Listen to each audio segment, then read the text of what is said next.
Hi everyone, Jim here. Welcome to Mr. and Mayhem. I'm going to do a book haul today to kind of apologize for not having a video up for a few days. It's been a while. So yeah, I'm going to do a few books. We visited some thrift stores on Wednesday, and we went to Indigo Books, and I bought some new books. So I'm going to share them with you today. As I think I've said in other videos, there's no used bookstores up here anymore. I mean, they're few and far between, but we do have 4 thrift stores just within, short driving distance here. So that's where I buy most of my used books. And I tend to buy used books more than new because, it's cheaper and you save money that way. But still, there's the odd new book that I kind of have to pick up. And any other ones that I really need for my collection that I can't find anywhere, I'll buy online, which isn't too often anymore.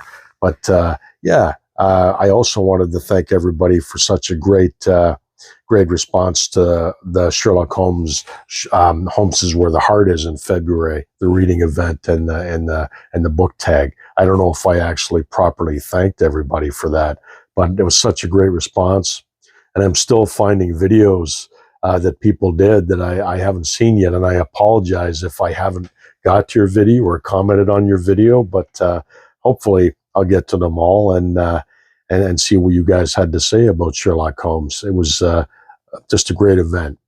So let's get to the books that I picked up on Wednesday. I've got a few used and a few new, and I wanted to share them with you guys. So this one is called The Map of Time. And I actually read this in 2 days. I started reading it, and I kind of read it right through. And I'm kind of glad I did. I mean, it's actually a really good book. It's very character-driven, but it's very convoluted and complex. There's 3 sections to it with different characters in each section, but it all ties in eventually. But the way I read it kind of helped keep all that straight.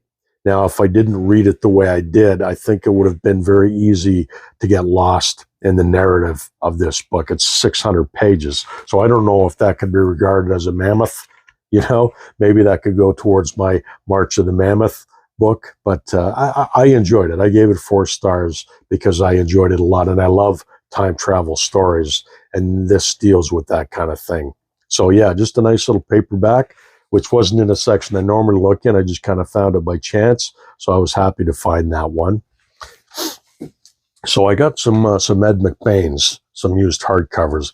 Now I'd prefer to get the paperbacks because I collect the paperbacks, but the paperbacks, they're so much harder to find now. And I keep seeing these Ed McBain hardcovers on the shelf. So I figured, okay, I'm just going to work on, collecting the hardcover Ed McBain.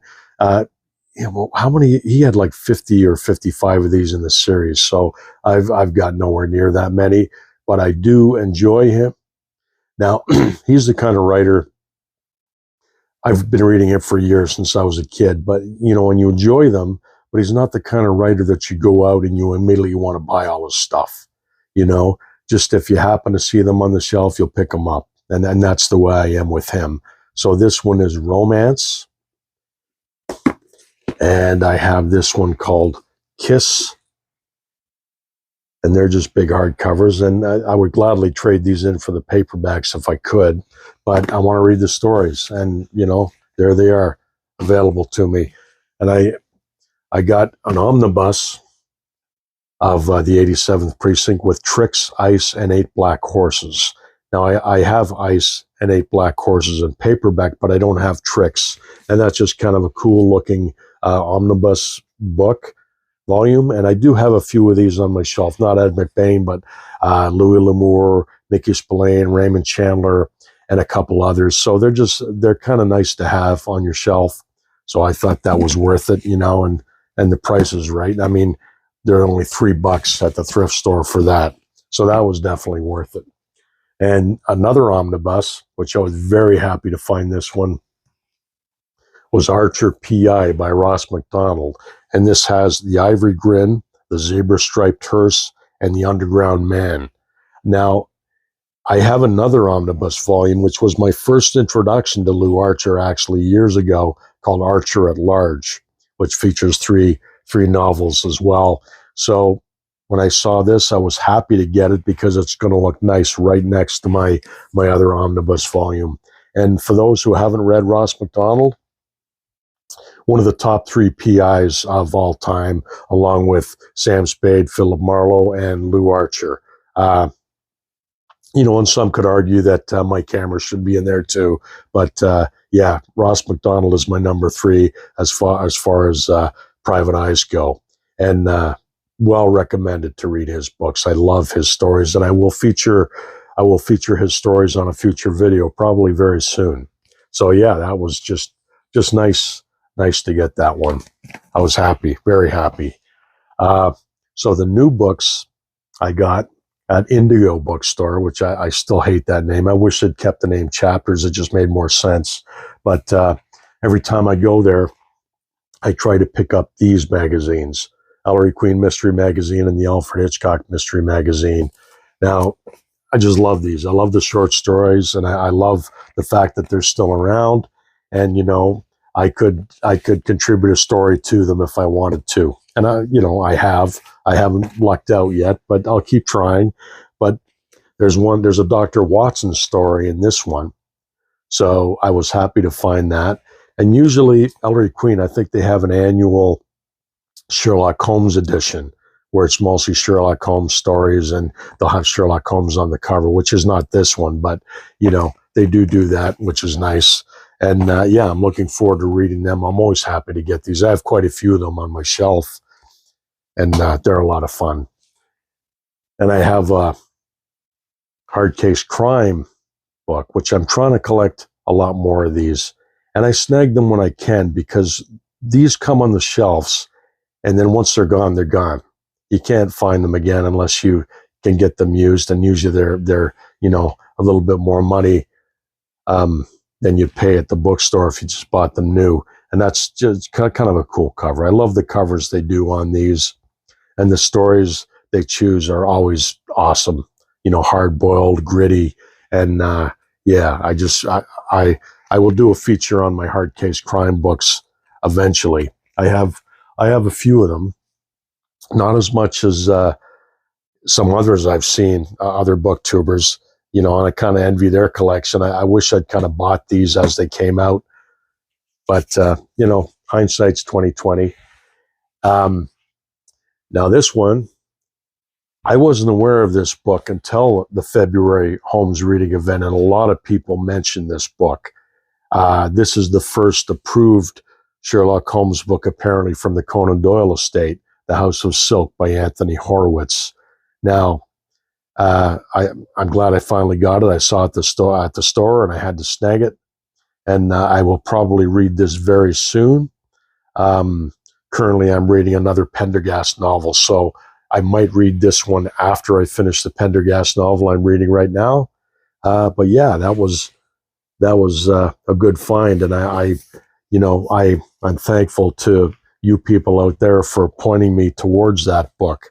I hear it's really good, and everybody loved it. So yeah. Now this next one, Quentin Tarantino, deluxe hardcover of Once Upon a Time in Hollywood.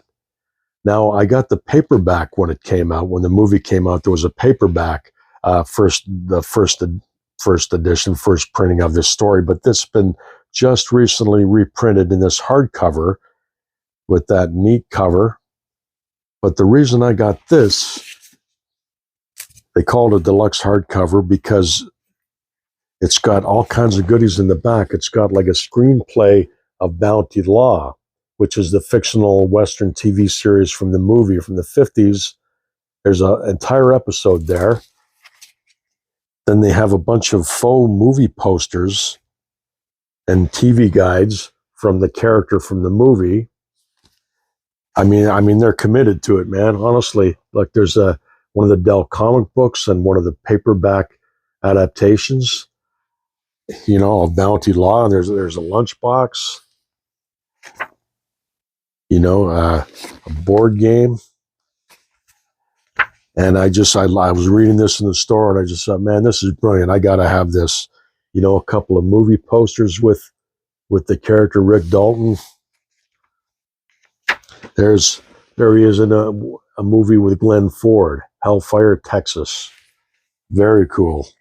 And what actually sold me on it was this Mad Magazine comic adaptation that's in the back. There's the cover, and there's an entire story done in the Mad Magazine style in the back of the book.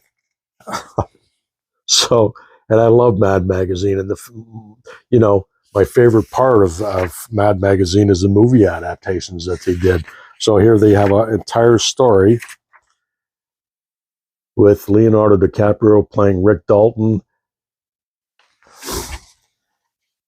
in this Mad movie adaptation. So that was just cool, and I had to have it. Now, I didn't buy it at the store.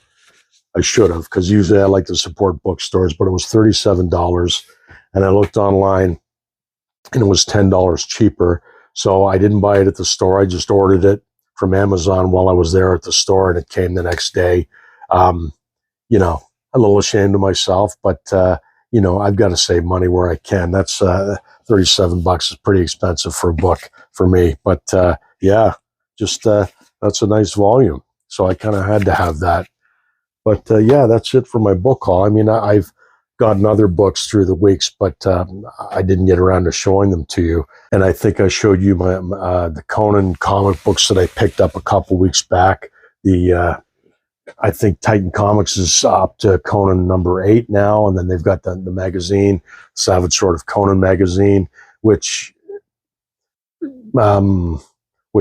should be out soon. I'm not too sure if it's monthly or a bi-monthly thing, but I'm hoping they improve on that, because the first issue was a little iffy.